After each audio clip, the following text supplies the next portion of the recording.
Si fuera ministro de Economía, lo primero que haría sería volver a negociar con el Fondo Monetario Internacional el último acuerdo alcanzado, ya que bajo las condiciones de ese acuerdo el margen de maniobra de Argentina es muy pequeño. El FMI exige tipos de interés muy altos y la reducción del déficit primario. Por tanto, hay que encontrar otra fórmula para pagar la deuda con el Fondo Monetario Internacional. Esa fórmula sería exigir un impuesto en dólares del 3% de todos los ingresos derivados de las exportaciones argentinas. Eso equivaldría a una recaudación de 2.500 millones de dólares anuales. Esa recaudación se haría directamente en dólares, porque los ingresos de las exportaciones son en dólares. No habría que tocar el balance de la cuenta de pagos. Las exportaciones son la fuente de los dólares que tiene Argentina. Al entregarle al Fondo Monetario Internacional un porcentaje de las exportaciones, el Fondo Monetario Internacional recibe dólares directamente de la fuente de la que Argentina obtiene dólares. El Fondo Monetario Internacional no tiene que preocuparse de la situación del peso, ni de la inflación, ni del déficit primario. Esas cosas no afectan a los pagos ni a la capacidad de Argentina de devolver su deuda.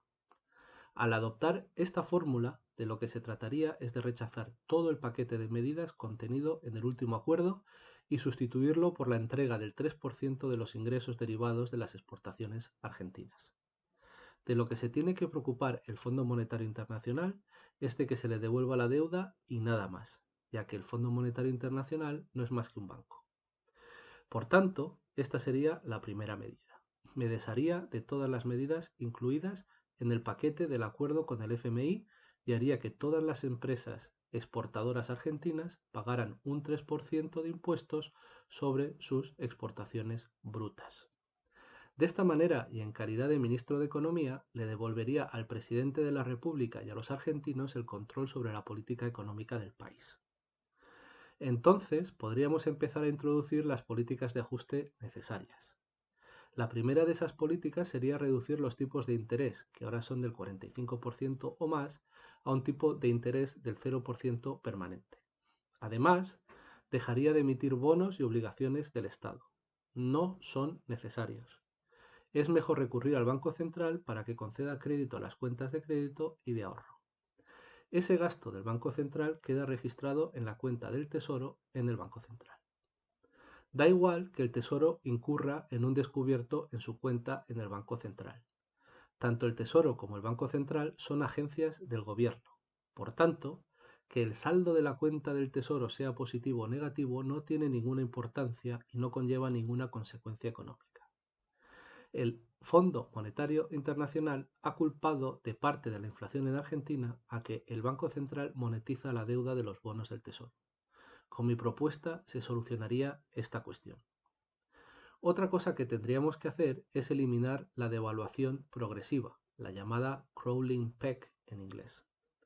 La devaluación progresiva es la intervención progresiva del Banco Central para organizar un anclaje del tipo de cambio de la moneda nacional con respecto al dólar.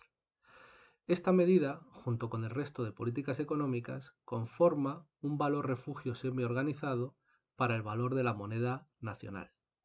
Ahora bien, cuando se adopta cualquier forma de tipo de cambio fijo, incluida la devaluación progresiva, la monetización de las deudas sí que tiene consecuencias. No porque el servicio de esa deuda suponga ningún problema directamente, sino porque la presión ejercida por el tipo de cambio fijo hace que las reservas de divisas extranjeras se vayan consumiendo progresivamente a medida que se intenta sostener el tipo de cambio fijo. Esto también ocurre con la devaluación progresiva. Por tanto, tendríamos que deshacernos del Fondo Monetario Internacional y de la devaluación progresiva, que viene de la mano del Fondo Monetario Internacional. También llevaríamos los tipos de interés al 0% permanente y dejaríamos de emitir bonos y obligaciones del Estado, ya que su emisión es innecesaria. Llegados a este punto, habría que estudiar las otras fuentes de inflación. Con las medidas anteriores ya habríamos eliminado la mitad de la inflación o más. Sin embargo, hay otras grandes fuentes de inflación que tienen que ver con la indexación. El gobierno argentino ha estado indexando los títulos de deuda del Tesoro. Esta práctica altamente dañina empeora el efecto de la devaluación progresiva y puede conducir a episodios explosivos en el servicio de la deuda, ya que se pueden crear fuertes presiones inflacionarias mediante la balanza de pagos. Todavía no sé exactamente cómo, ya que todavía no conozco todos los mecanismos de indexación en Argentina, pero lo que es seguro es que estas prácticas tienen que desaparecer. Esta indexación es como si hubiera un arma nuclear en Buenos Aires que amenaza con volar toda la ciudad. Lo que habría que hacer es destruir esa arma y desactivarla. Sería absurdo decir, no, no vamos a desactivarla porque el último gobierno aprobó una ley que permite que el arma pueda explotar y volar toda la ciudad. Esto sería absurdo. El gobierno actual puede desactivar la bomba atómica monetaria. Para ello tiene que dejar de pagar y de emitir deuda indexada mediante bonos del Tesoro.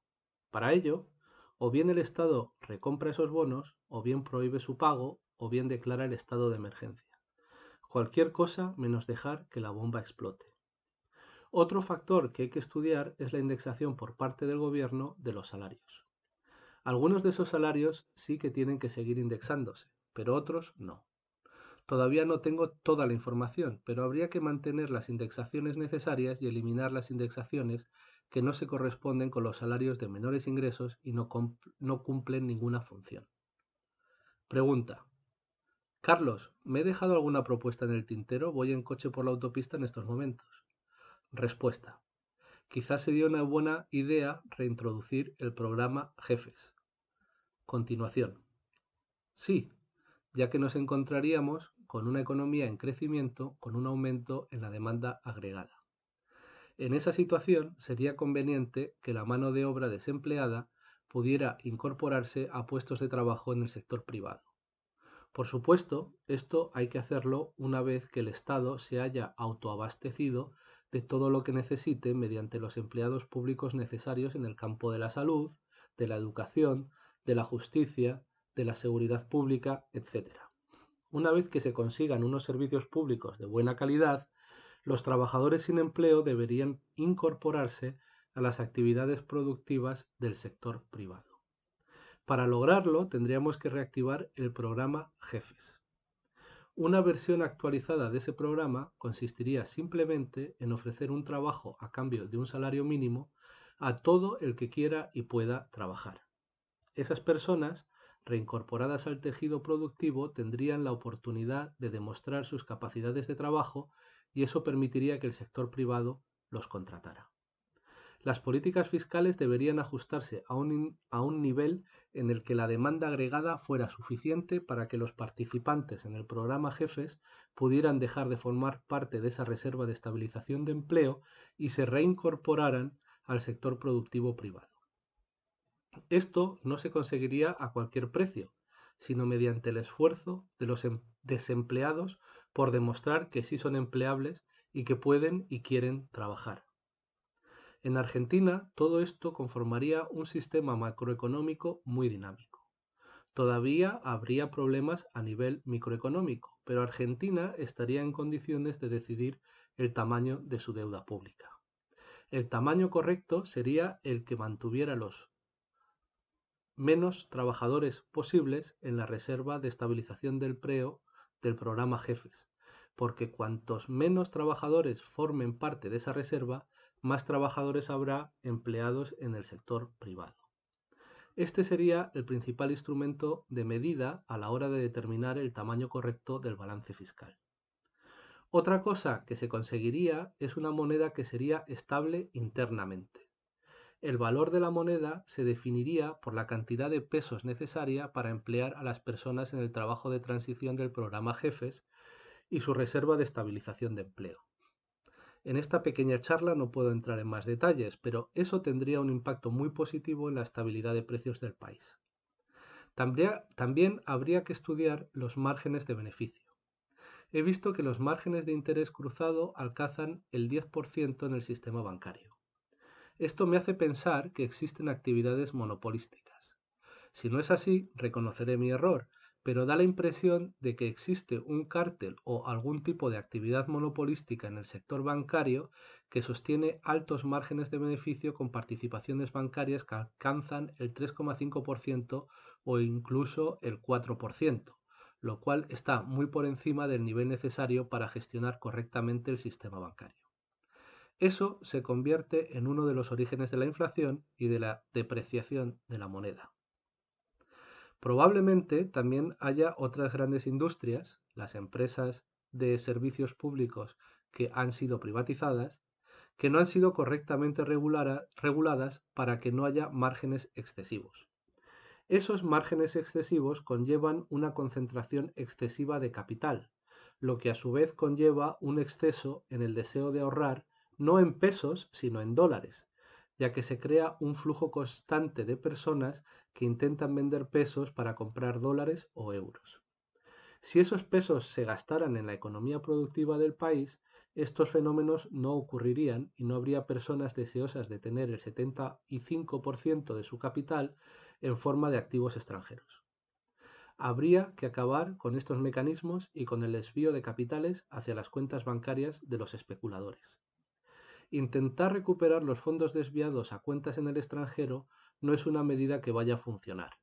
Lo que hay que hacer es eliminar los márgenes de beneficio en el sistema bancario y los márgenes excesivos de las empresas públicas y de otros monopolios para que el origen de los ingresos deje de existir.